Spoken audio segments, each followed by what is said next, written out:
একটা x আর একটা y ধরে নিলাম।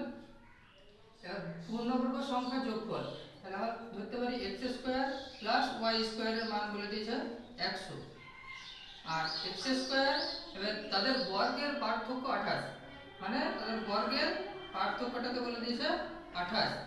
তাহলে আমাকে কি বার করতে হবে? সংখ্যা দুটি যোগফল বার করতে হবে। সংখ্যা দুটি যোগফল বার করব, তাহলে এইখানে আমি একবার করতে পারি প্লাস, একবার করতে পারি মাইনাস। যদি একবার প্লাস করি তাহলে এই দুটো কেটে যাবে, প্লাস করি যদি, তাহলে 2x স্কয়ারের মান পেলাম আমি 128। তাহলে x স্কয়ারের মান কত পাবো? x স্কয়ারের মান কত পাবো? 64। তাহলে x এর মান কত পাবো? 8। এখানে আমি x এর মান পেয়ে গেলাম, মানে একটা সংখ্যা পেয়ে গেলাম। আর একটা কি করব? x square plus y square সমান জানি আমরা 100, আর x square minus y square সমান জানি আমরা কত? 28। তাহলে আমি এটা দ্বিতীয়বারে বিয়োগ করব, তাহলে বিয়োগের চিহ্ন দিলে কি হবে? এখন এই দুটো কেটে যাবে, তাহলে দুটো y স্কয়ার পড়ে থাকবে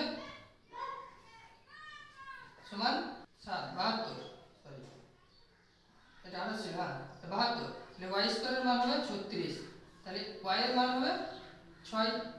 তাহলে x এর মান হলো 8, y এর মান হলো 6। তাহলে x প্লাস y এর মান জিজ্ঞেস করেছে, তাহলে 8 প্লাস 6 সমান কত হবে? 14। এটাই চেয়েছিল স্যার।